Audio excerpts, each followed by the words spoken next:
Hey everybody, HomeSliceHenry here, and in today's video, I'm going to be showcasing a powerful climbing team built around Shadow Driftblim in the Great League. These battles were submitted to the channel by a member of the community and fellow content creator Out of Pocket, so many thanks for the battle submission. Now, the team is Shadow Driftblim, Shadow Drapion, and Fortress. And he was able to go 41 wins and 9 losses with the team, climbing from his starting Elo reveal all the way up to the leaderboards in just a few sets. So without further ado, let's hop into the matches and let's take a look at this team absolutely terrorizing the meta.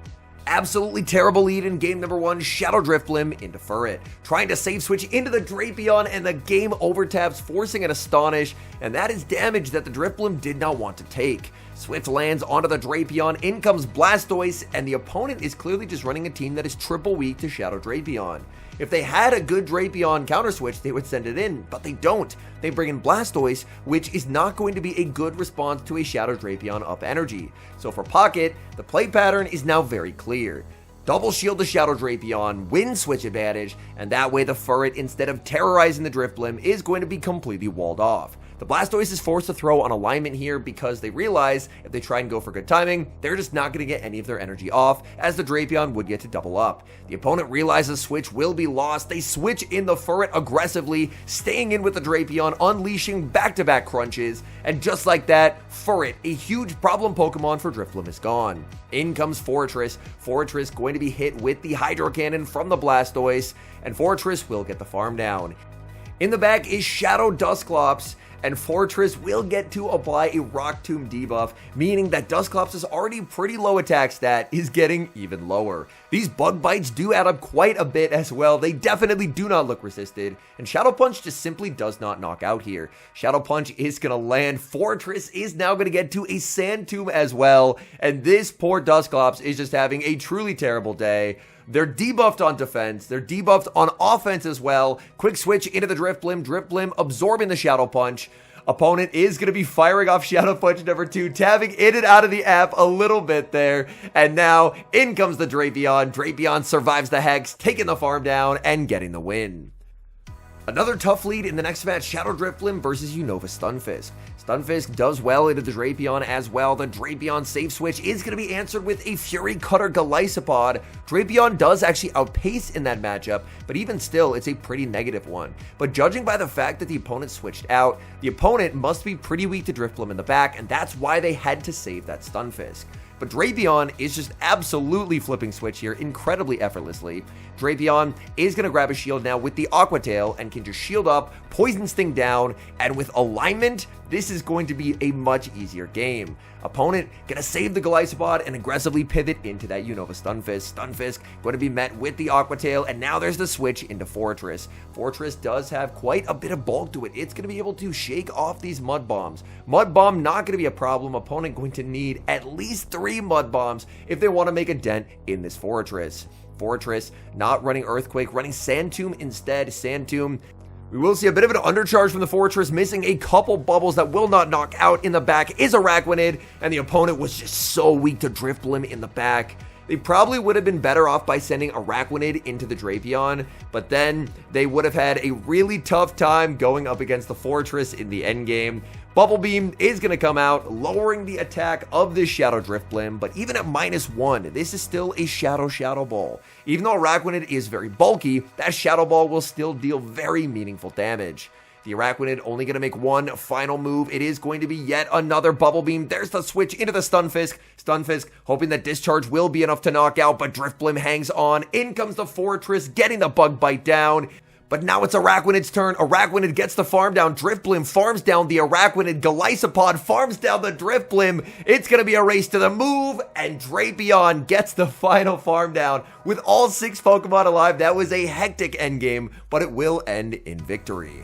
Shadow Driftblim versus Diggersby. Shadow Driftblim 2-0 so far off 2 bad leads. This is the first great lead for the Driftblim. Driftblim has a completely dominant matchup into Diggersby.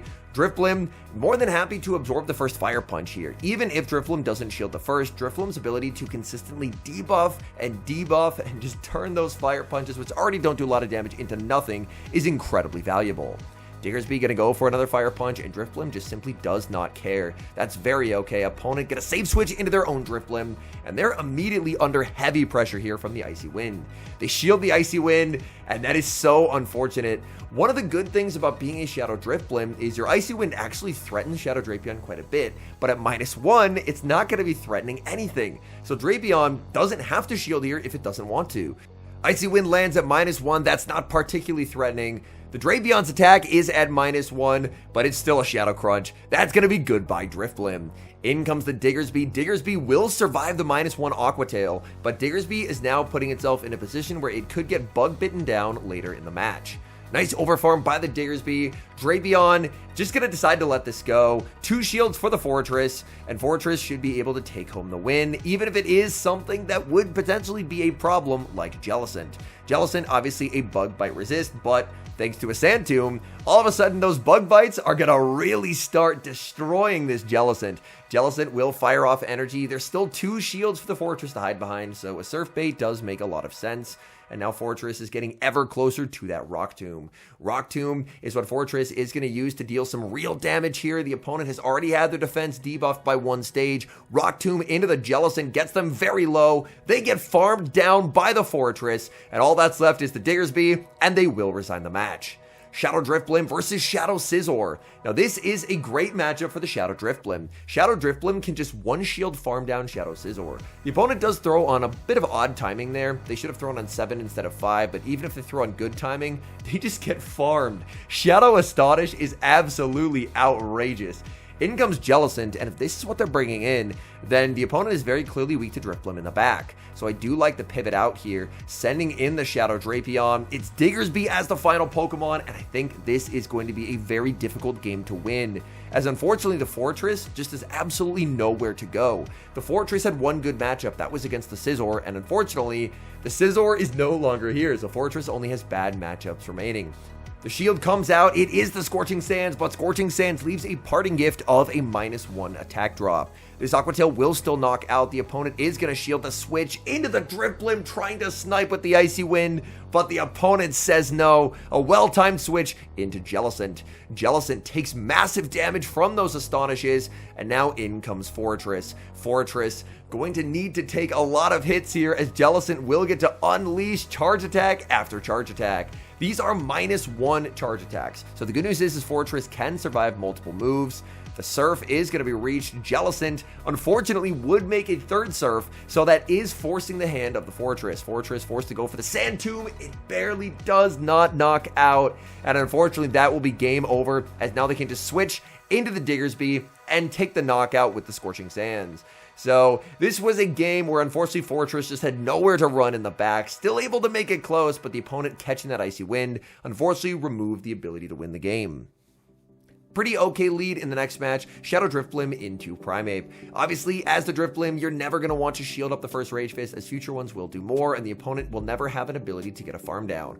Drifblim throwing on alignment is the correct play here, because you want to put the first shielding decision of the match onto your opponent, rather than your opponent getting to force a shield and then potentially pivoting out and saving the Primeape for later. Opponent is going to pivot, they send in Shadow Marowak, but the good news is this is shield parity, so this is a fine spot to be in. Icy Wind is going to force a shield from the Marowak, and we see a beautiful switch out and a catch onto the Fortress. Fortress more than happy to absorb -1 attacks from the Marowak, and look at the bug bites go to work. I feel like with all the hype around Scizor, people have really forgotten that Fortress is just an absolute neutral demon. My goodness, these bug bites are absolutely criminal.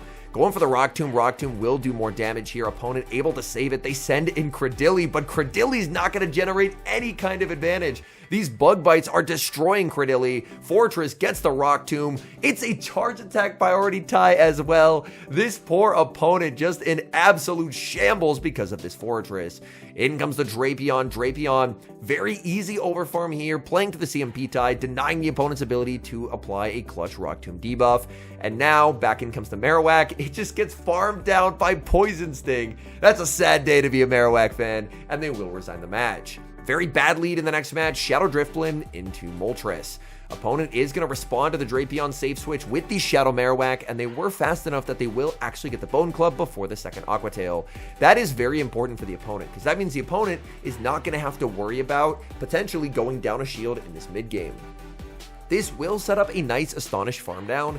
Ideally, Drifblim would love to KO in 4 here, so that way the Rock Slide is not reached, and that is the perfect farm down. In comes the Moltres. Moltres is going to get chipped and debuffed, and then it's going to be the Fortress show. Icy Wind lands. In comes Fortress in the back. Oh, traitor, no, it's Cradilly, and it's so over for this opponent. They ran pretty soft to Fortress, which honestly a lot of teams right now are pretty soft to Fortress, and that's why, at least in upper elo, we have seen a pretty sizable resurgence of Fortress, of people realizing, oh yeah, now that people aren't trying to just triple counter it, Fortress is incredibly strong neutrally. Fortress going to shield one Rock Tomb, tank another, and just brutally farm down. There's so much energy on this Fortress. Fortress is at -2. Fortress just going to go straight for the Sand Tombs. Even if the opponent calls it, it's not going to matter, because the opponent's defense is going to get absolutely shredded here by the back-to-back Sand Tombs, and now Drifblim gets to Astonish down one of its hardest counters and take the win. Speaking of tough matchups, Shadow Drifblim into Wigglytuff.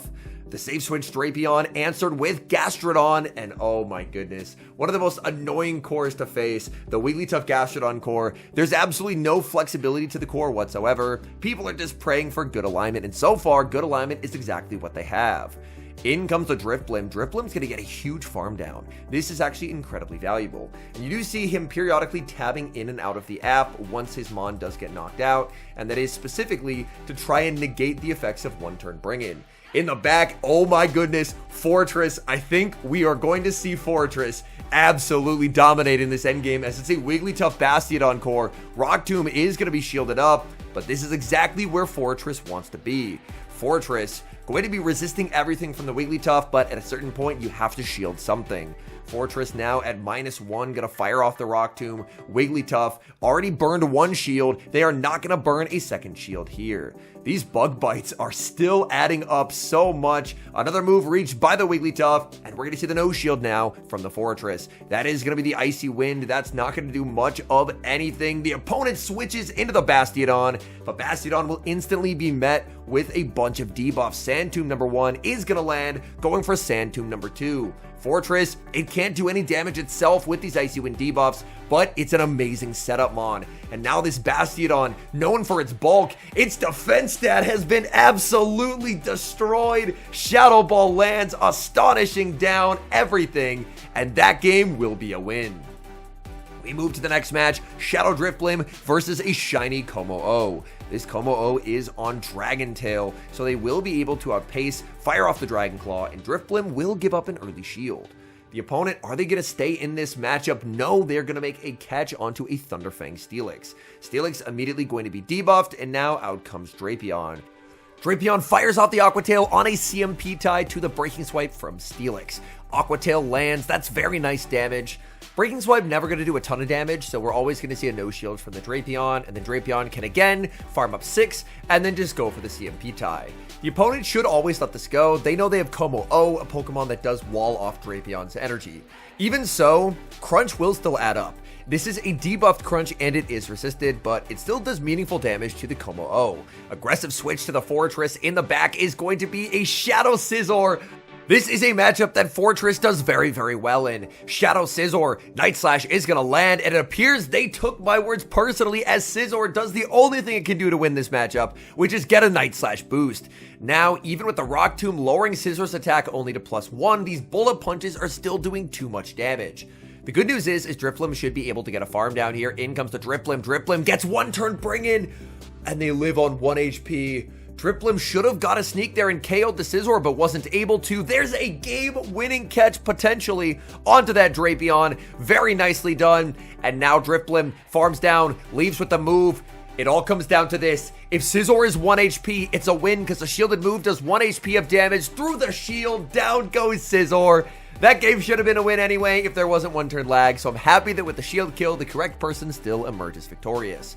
Great lead in the final match. Oh my goodness. Leading into DeWatt. The opponent save switches Shadow Scizor, and now it's going to be swiftly answered with Fortress. Fortress very happy to absorb Night Slashes, and without a Night Slash boost, then suddenly this matchup is pretty bad for the Scizor. Scizor goes for another Night Slash, and look at this. Fortress is going to get the full farm down, leaving the DeWatt with very little farm that it can get, and DeWatt's going to be debuffed courtesy of this Rock Tomb. So the Rock Tomb is going to land. DeWatt loses a ton of ground. In the back is Galarian Corsola, and unfortunately for the opponent, there's just absolutely nothing they can do, as Shadow Drapion is going to hit the field, and Drapion will just get to apply so much pressure with these crunches. The crunch debuff does land as well, only a 20% chance this season, and Drapion was putting in so much work in this video, and I think this is maybe the first crunch debuff that we've seen all video. So even without the crunch debuffs, Drapion just so incredibly strong. We actually see another crunch debuff there. So the back-to-back 20% debuffs, opponent is now going to send in DeWatt. DeWatt will immediately get sent back to the Pokeball by a crunch. And then from there, it's just going to be Drifblim taking out the Corsola. Drifblim very easily surviving their damage here, getting to the Shadow Ball. Shadow Ball KOs the Corsola, and that's a good game. All in all, I think that Shadow Drifblim is a very smart meta read for this Great League rotation. Its ability to fast move through Shadow Scizor means that it's a rare ghost type that actually has a very positive matchup there. Not only that, it does a great job into Diggersby, and you might think Annihilate does well into those two as well, but where Annihilate really falters is against Dusclops, which is exceedingly common, and Drifblim can still do very fine into Dusclops. So as the Drifblim, you end up having really neutral to positive matchups against a lot of the meta, and that can be really beneficial. And for the matchups where you're not winning the leads or you end up in some tough alignment, that's where Shadow Drapion, the ever flexible demon, can be so incredibly strong. I was also very impressed with Fortress in these games. As I mentioned, I was really expecting from the start of the season people would really try and counter Fortress, so Fortress usage would fall off, and now we're reaching the part of the season where people are disrespecting it with the teams that they're building. And in doing so, this means that Fortress is seeing a pretty sizable resurgence on the leaderboards in the Great League, just because people are realizing this Pokemon has incredible neutrals. It does seem like we are still seeing a split in terms of who's running Sand Tomb and who's running Earthquake. I do like Sand Tomb for the pacing, and also we saw it quite a few times in these battles as a setup mon. Even when Fortress itself was debuffed, it can set up the Drifblim, which already has great fast move pressure, to even farm something down like a Moltres, which normally tanks Astonishes very comfortably, but with 2 defense drops, that Astonish damage can get really scary. Anyways, thank you guys so much for watching. If you enjoy watching content like this, please do consider leaving a like on the video and subscribing to the channel if you haven't. And a special thank you as always to our channel members here on YouTube. The support you guys provide is sincerely appreciated. So thank you guys oh so very much. And until next time, I've been HomeSliceHenry.